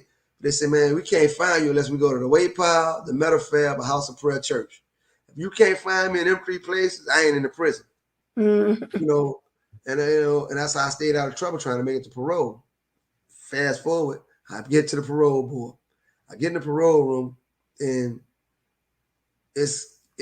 I freeze. Just be honest with you. They asked me a question, and I'm like, because first they tell me I wasn't on the parole board, then they tell me I'm on the parole board, so I didn't have people I was prepared to be there for me, and it kind of disrupted me. And they denied me, and I went in the room with a trade, every self-help program Angola has to offer. But there was guys that went in the room and made parole. They didn't even have a GED. And I'm glad they made it. But it seemed like the parole board wouldn't let people out that they knew was going to go out there and didn't stand a chance to be successful. Or people that they thought, they wouldn't let people out who they knew wouldn't come back. Right. And that's what it started feeling like. So something happened. They falsified a write-up on me, and I ended up getting rolled up, put in a cell. But when I got denied on the parole board, here's the crazy thing. They tell you got to wait a year to file for a rehearing. And I had to explain to my family that I may never get another rehearing. That 1 year while you waiting for that rehearing, if you get one write-up, they'll send you a letter in the mail. Your application for rehearing is denied. That's it. They ain't telling you why or nothing. They only have to give you one hearing. They bring you in the room and let you talk for your freedom. If you get denied at that one hearing, you may never get another. I know guys up there now. So wait a minute. So you mean to tell me that if you're able to go to parole right one time, right, and if they deny you, they do not have to let you have another parole hearing ever? Ever. That's in the law. They say here's the thing though, you can reapply. Like if you're on a non-violent, you can reapply in 6 months. If you're on a violent, you can reapply in a year. Now this is gonna trip you out. Second-degree murder carries a natural life sentence in Louisiana, right? But there's a measure written in the law book that says that if you go for parole, not pardon, if you go for parole and you're on a sex offense or second-degree murder charge and you get denied, you have to wait 2 years before you can file for a rehearing. Why would you write in a Louisiana Administrative Criminal Code of Procedure, Louisiana Administrative Code Title 22, saying that there's a cleansing period if you're on second-degree murder and go for parole, when second-degree murder don't carry parole? That's just like principle. I was actually, elements of my crime actually said I was a principal. But in Louisiana, a principal doesn't carry a statute. It's written in the law book there's such a crime as a principal to a crime. But then when you're a principal to a crime, you can receive the exact same sentence as the person who actually committed the crime. So there are laws in Louisiana. The entire system needs to be revamped. It need to be revamped. It need to be changed. And we need to stop supporting it. Like we by sitting back and doing nothing, we support it. Yeah. By not speaking on it, not talking about it, we support it. Everybody knows that Angola State Prison is a horrible prison and what they do there. It's been documentaries on what happens there. A lot of it, okay.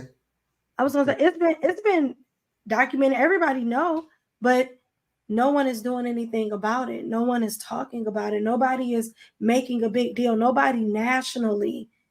We have all these different things that happen in New Orleans, all these music festivals, right? But nobody talk about all the things that are going on that are travesties that are happening to Black people. Now let me explain this to you before you go any further about the New Orleans. You know, at the print shop and the silk screen, tickets, posters for some of these very events that you're talking about are made in those two areas of the prison. Silk screen. I used to get a raffle book printed up and send it to my sister and my older sister who passed away, my little sister. And she used to like send us some Hypercraft out, and she used to raffle it all, put it up in the church and raffle it up. I get the raffle book printed up in prison. They make raffle books. They make tickets. I can tell you license plates. See mops, some of these industrial, they make all that in prison. But some of these same venues, Essence, Saints, all of these people, like when you see those white T-shirts with like New Orleans Saints against Atlanta, those are made in Angola. You know what I'm saying? They're made up there. So these venues are profiting off this prison. So why would they stop? And you know, it's so crazy. You will hear about sweatshops in China and different countries, but you don't hear nobody talking about the sweatshop in America Here's the that's thing. called a prison. If I worked in China in a sweatshop, I make more in one day. If they're paying me 60 cents a day, 70 cents a day, 80 cents a day, I make more in one day working in a sweatshop in China than I make working a week in Angola. It's unheard. It's literally sharecropping.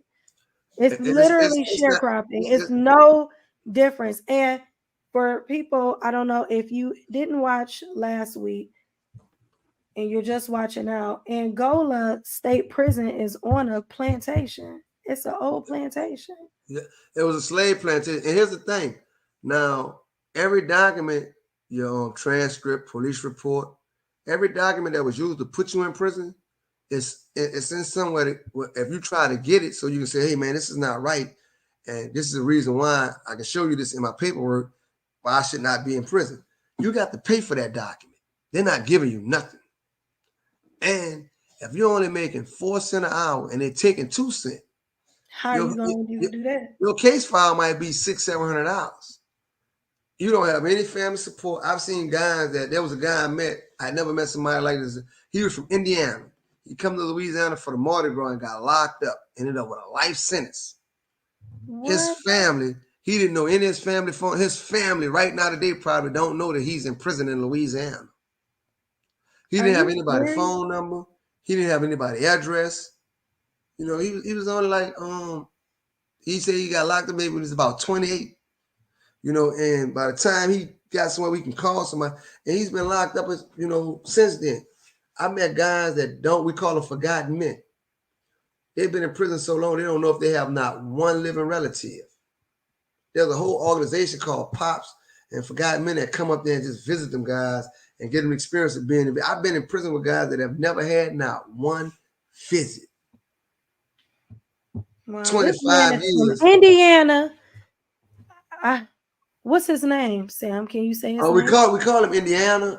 I still got ties of some brothers up there. I can tell you, I can get his real name, but we call him by his state. Real name. So if somebody is watching this, and we'll just say it on next show, because if somebody's watching this, if we can say his name, maybe somebody will hear it and they'll know that he is alive and he's in prison in Angola. Yeah.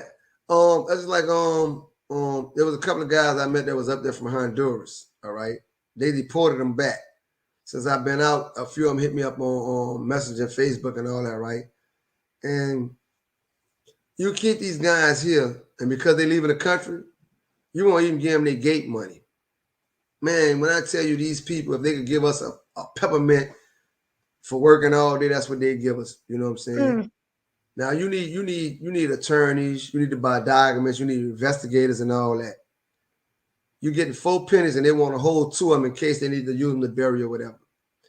I can tell you, there's guys up there that are so talented that the state have made, Lisa made. I ain't see like there was the guy who used to make the caskets up there. He used to make caskets by hand, pine boxes. I'm gonna bring this picture in so people can see who you're talking about. No, he wasn't a guy that made the casket. He was the guy that used to drive the hearse. See that hearse see at one time when you used to die in Angola, they used to put you in a cardboard box and bring you to Pearl Lookout and throw you in the grave. Then they started the guy off making pine boxes out of pellet wood. And he got so good with his craftsmanship, it took so much pride. Me and him was friends for a while.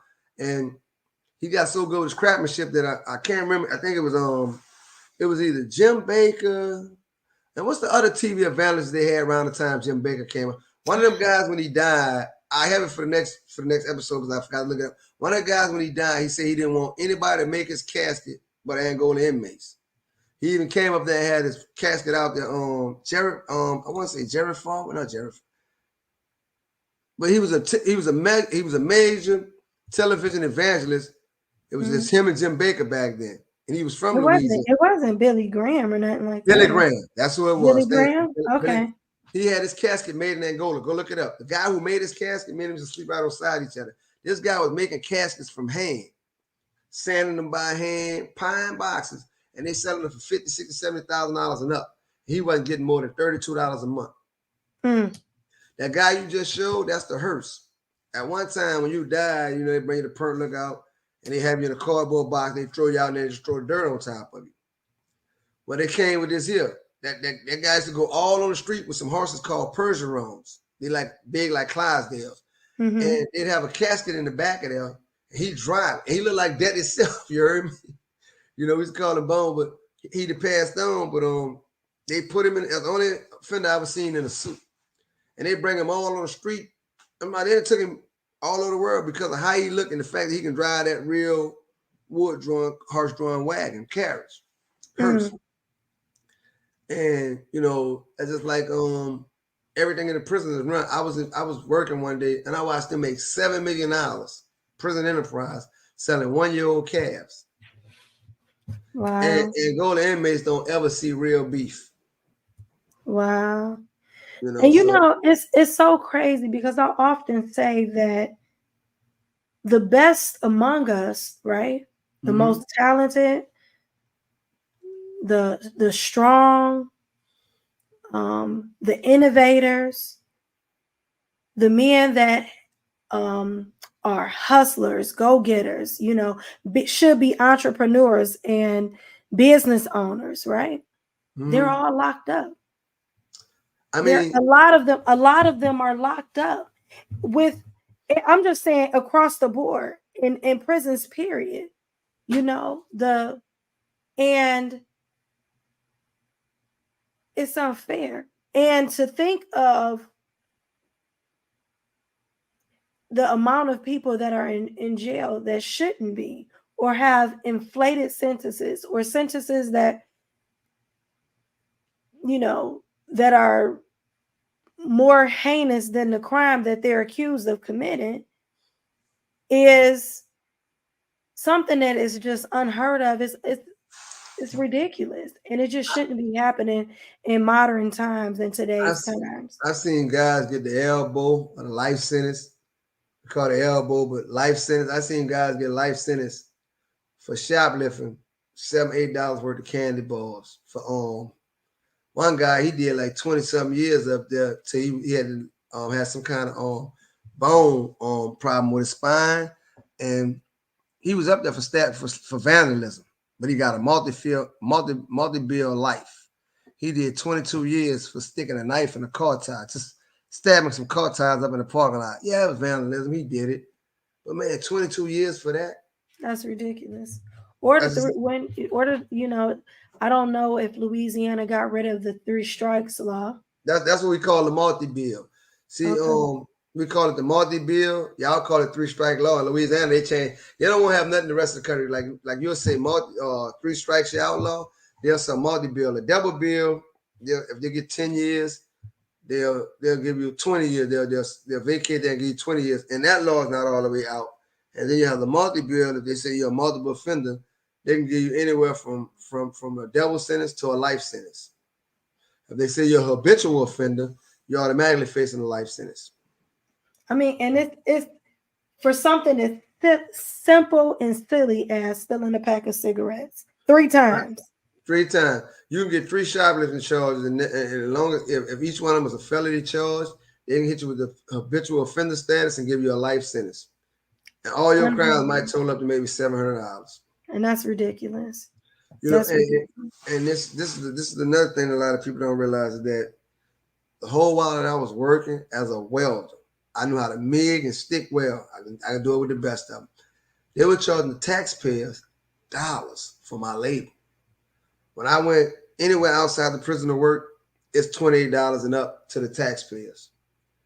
I've never made 20 cents, which is the highest salary. Now, the law book does say that offenders can earn up to 40 cents an hour if they work for prison enterprise. But you won't find any inmate in Angola that's ever earned 40 cents an hour working for prison enterprise. And I know guys that work for prison, 40 cents an hour. and they won't even give you. I know guys that made 40 20 cents an cents hour. for 20 years. Now, um, there's something called mentors. They get $1 an hour. And they basically, mentors are basically a replacement for the convict guard system. They have a reentry program where these guys who be normally facing a life sentence for a bunch of shoplifting and stuff like that, they'll tell them, look, get your GED, get your trade, take a bunch of these self-help programs, and in 2 years, we're going to put you back on the street. But what they don't tell them guys, when you go up there, you're going to meet some guys called mentors. These are the guys that are going to be watching you. They're going to make sure y'all learn y'all GED, get y'all trade, or, but also they have the power to tell the SARS, look, write him up, get him out the program. And when he gets kicked out the program, if he gets kicked out the program, the judge can bring him back in court and sentence him to a life sentence. So basically, a offender has a right to cause a man to have life sentence. I've seen guys that because when they came in, they got a little money, or they got a couple of bras, a couple of women, and these mentor dudes be like, look, man, you're going to pop me off. Man, I'm not paying no draft. Look, say Saul, he's smoking cigarettes behind the building. Say Saul, he doing this, he doing that. And they'll write him up and put him out of the program because he wouldn't pay draft. He wouldn't hook the dude up with a chick or let him get a three-way phone call. And these mentor dudes are strong on these young guys. I'm saying young guys, some of these guys are grown men, but they just never been inside a maximum security institution. They've been locked up maybe 4 or 5 times and copped out for probation, but now they're eligible for life. And these guys will get them kicked out the program knowing this guy's facing a life sentence.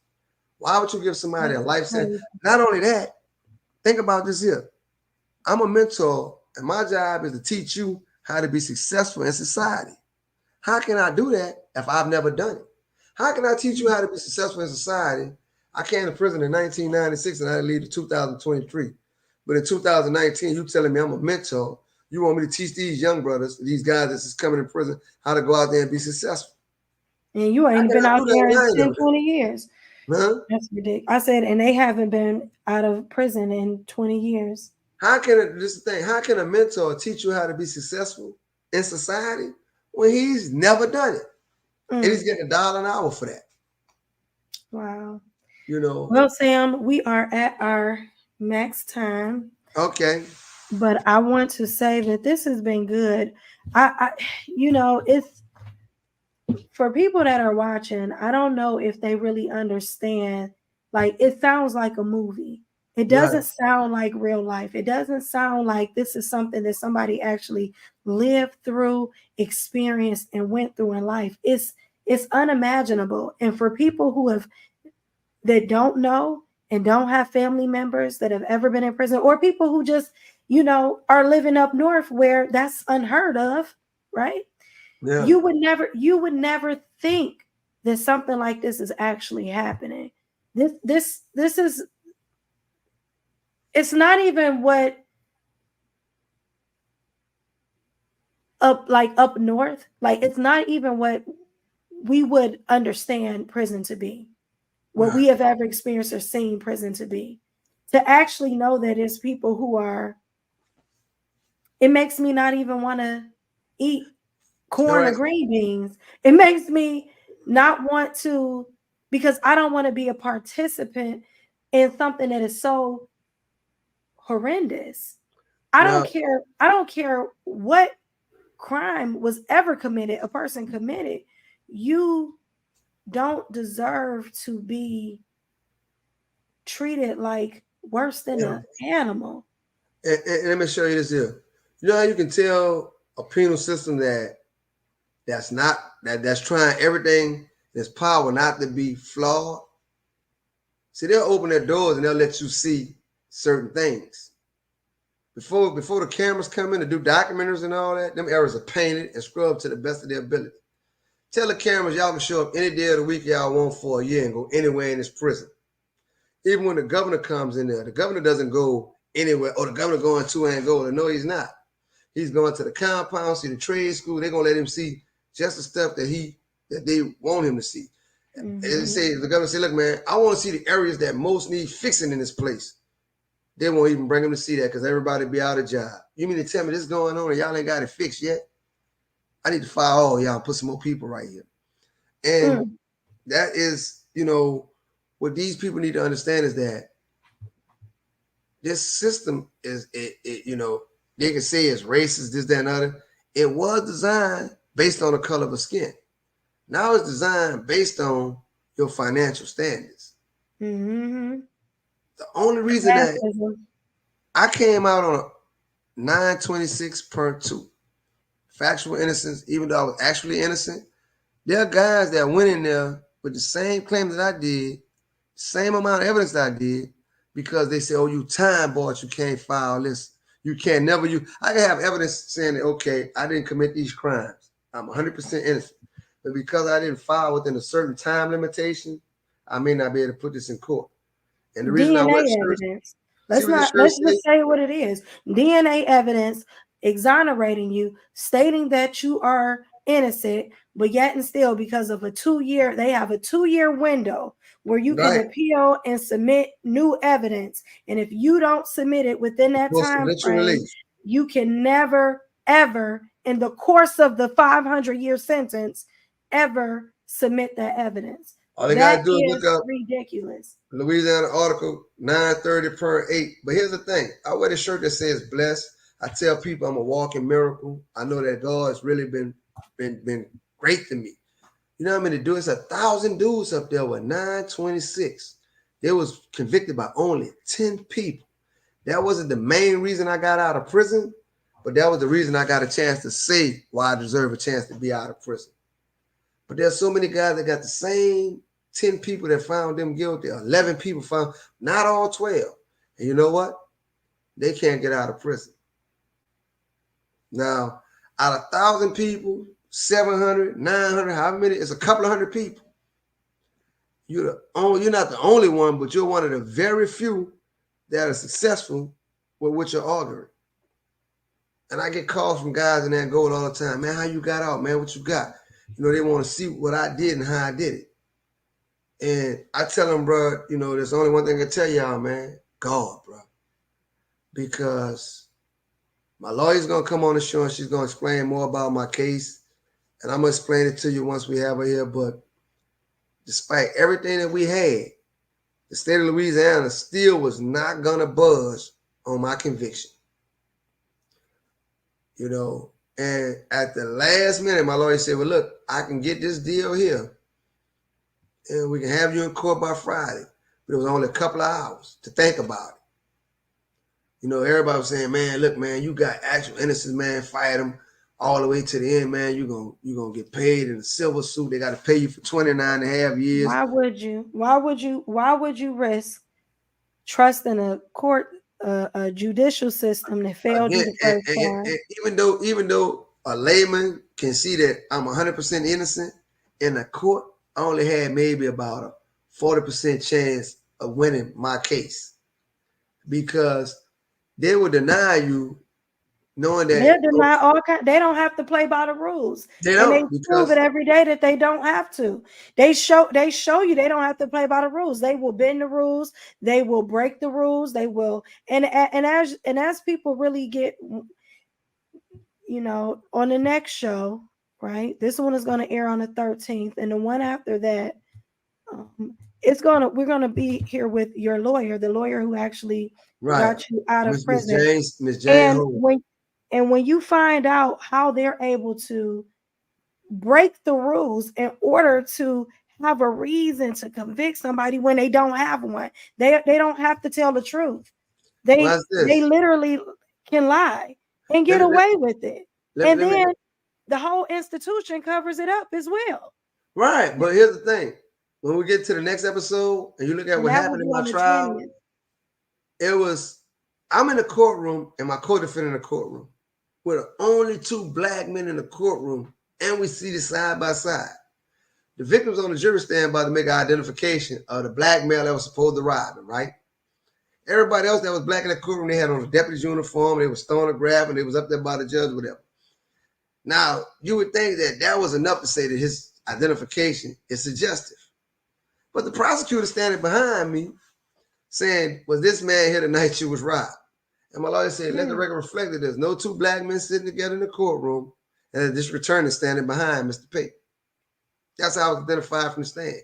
That's in my trial transcript. And Like, how do you identify somebody? Is this the man? Yeah. You I know mean, what I'm look, saying? I'm at the And defense is, it's almost like saying pick the. They might as well have said pick this man. and get what the Fourth Circuit Court of Appeals said when my lawyer challenged the suggestions of my identification. Harmless error. That's another rule that Harmless error. that's another rule that 29, should really be investigated. Harmless 29 error rule. years. 29 years is not harmless error. No, it's not. 29 years is not harm. It did a lot of harm. It did It a did lot a of lot harm, of not just to harm. me, but to everybody in my family. Absolutely, it did. You know, Absolutely, it did. and believe it or not, it's still doing harm to my family because I'm out now. Everybody's happy. I mean, but it caused a little, not an upheaval, but a shift. You know what I'm saying? People had to make when I got out of prison. Like I said, right now, I'm still looking for a job. I've been out about 40 days, 50. I don't have a work history. I've been gone 30 years. So when you look at my social security number, you say, well, let's see your work history. There's absolutely none. So if you're an employee, you're like, hold up. This guy got to be working on somebody else's social security number. He got to be illegal alien. There's something not right about this guy having had a job ever. From 72, I had one little job where they was taking taxes out. From 1972 to now. And now I'm trying to find a job. You know, so and when then you know what? When I fill out an application, this is how much the world changed. They say I'm online. They say, well, what was your last job and what was the pay scale? If I put 2 cent to 20 cent in those two little blanks, and you're an employer and you see that, what you gonna say? He was in prison. No, not really, because a lot of people that don't understand that that's what they pay you in prison. Because I'm not saying I'm in prison. I'm saying Mm. this was my last pay grade. They're gonna say, oh, he either made a typo, he tripping, he might not be sane. But there's Mm. nobody in America to believe that I can weld 14 hours a day. I can stand up in the hot sun and pick vegetables, cut grass with a tool, not no machine. I am the machine. I just got to, just like A machete I'm like a on this machete one. thing, but it's on a long stick and I'm cutting grass. And I'm doing that for 8 to 10 hours and I'm only making $1.44 a week. Employer, I'm trying to find a job. I can weld, I can operate forklifts. I've been a brake press help. I got a multitude of job skills. I got my NCCR card. I graduated trade school. But without a work history, a social security number with no activity on it for over 30 years, absolutely none for over 30 years. I mean, it's hard to try Well, to we find. gonna say this. We hope that if it's some people out there watching that in and you're in Florida Yes, that have what part of Florida? I'm in Midway. I have access to Midway and Tallahassee. Tallahassee, Midway area. He is a welder. He is looking for employment. If you know someone, if you know some jobs that hire people who were incarcerated previously and have changed their lives and have the skill set to do the work, And it's please reach out. Reach out to Sam on sampatesjourney.net in order. That's his domain page. Reach out, Facebook, Skinny, what is it, Skinny Sam? Skinny Sam. I think it's like 29 or 28. I think And it's then like, there's Sam Pate. It's Sam Pate on Facebook. hold up, Instagram is Skinny Sam 29. TikTok is Sam Pate OG1. Facebook is Sam Pate. Messenger is Sam Pate. And that's pretty much it. But Yeah, here's the get in thing. contact with them. Send them a message through Messenger. If you know someone that is are employed or is willing, that's Can looking I for say this here? welders, a place, please send that information. Let me say this You here. can contact me as well, and I'll make sure that he gets the information as well. My Shell BB on all social media platforms. Okay, let me say this here to any prospective employer. Hiring me, I'm bonded for like the first year. There's tax benefits for the company that hires me. It doesn't have to be a welder job. It could be a grinder, a fire washer, forklift operator. I mean, skilled laborer. I can do pretty much everything that deals with hands on. I can do. I did cement. I done help build cement farms. I done worked the shovel. I did a little heavy machinery operation. I'm not certified or anything, but I have an interest for that. I mean, and if there's no job available in your company, if you're somebody that want to, possibly put me back in school, give me some educational opportunities. But I want to earn a real paycheck for a real day's labor. It's like to work all week at a skilled labor job, and at the end of the week, you're not giving enough money to buy a loaf of bread.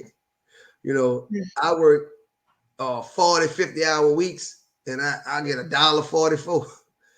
So That's unheard of.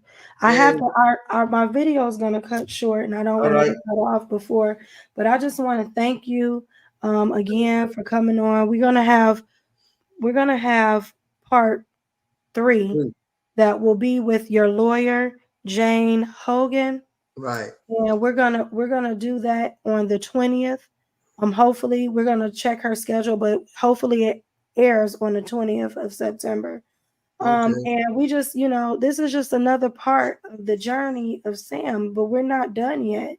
The next time that we get together and we do it, we have a podcast, we're going to talk about his actual case with his lawyer. She's going to come on, she's going to explain what happened, how he was able to get out after being convicted of a crime that he didn't commit and serving 29 years and being sentenced to 594 years plus 6 months, which is nothing but insult to injury, if you ask me. Yeah. So I'm just gonna say, like, we're gonna explore what actually happened in the case, and I want to do that with his lawyer, so that, and we haven't decided yet, but we're probably going to do that show live so that people can ask questions, as you know we can take questions and answers, have a Q&A session when we do that show.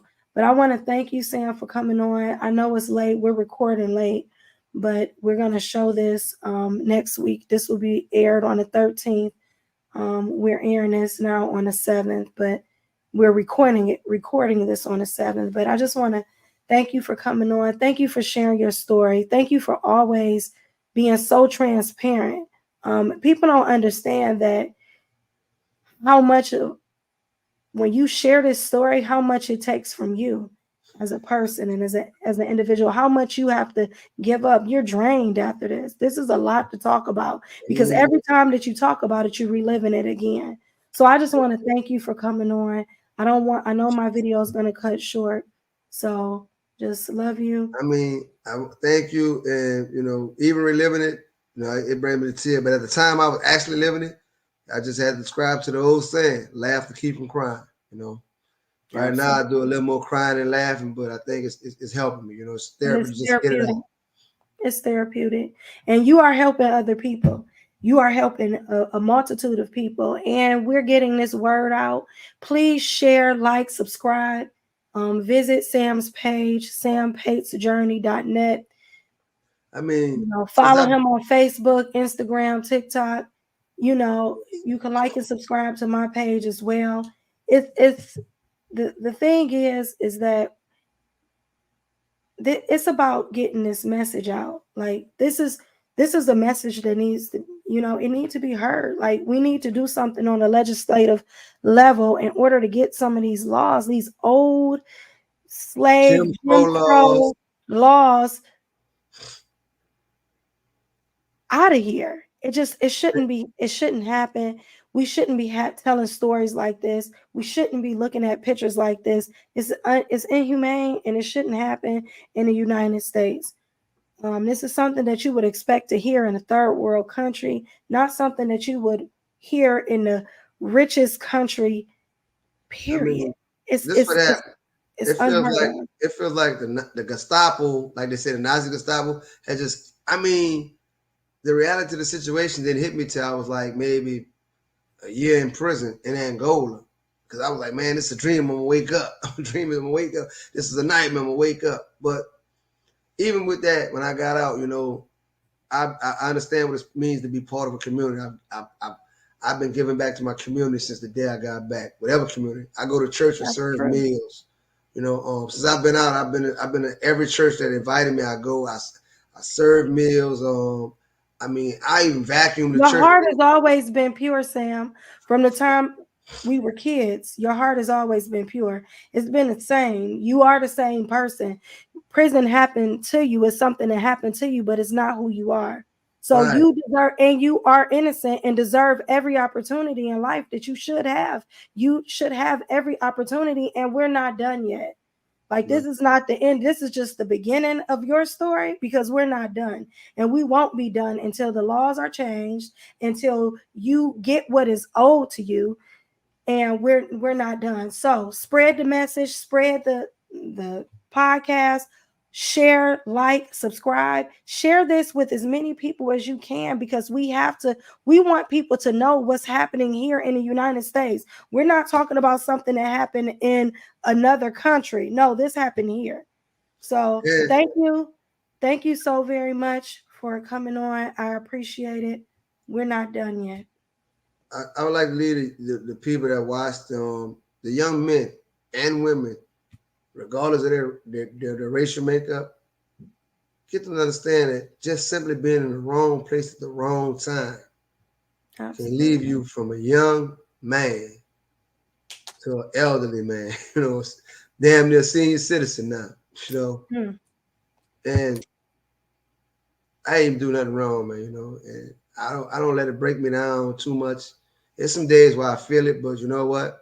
I'm thankful that God had me all this time, you know what I'm saying? And he just restored me, and ain't no Yeah. telling what he gonna do for me next, or Oh, what he he gonna got a do lot for in people store for around. you. He got a lot in store for you, and it ain't over yet. What he gonna do Thank for you. the people around. Thank you. Thank Thank you you. so much. Um, Bye, Sam. Bye.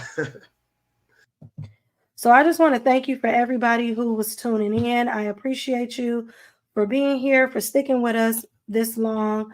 We're not done yet. This is a story that, like I said in the beginning, this could be your brother, your father, your uncle, your cousin, your brother. And this is just, it's so hard to hear, but I want everyone to spread this message, continue to spread this message. We got to do something different at a legislative level. We have to stop supporting entities, states, laws that keep people imprisoned and impoverished. It is the new slavery. This is slavery. He just stated he was picking, they wanted him to pick cotton.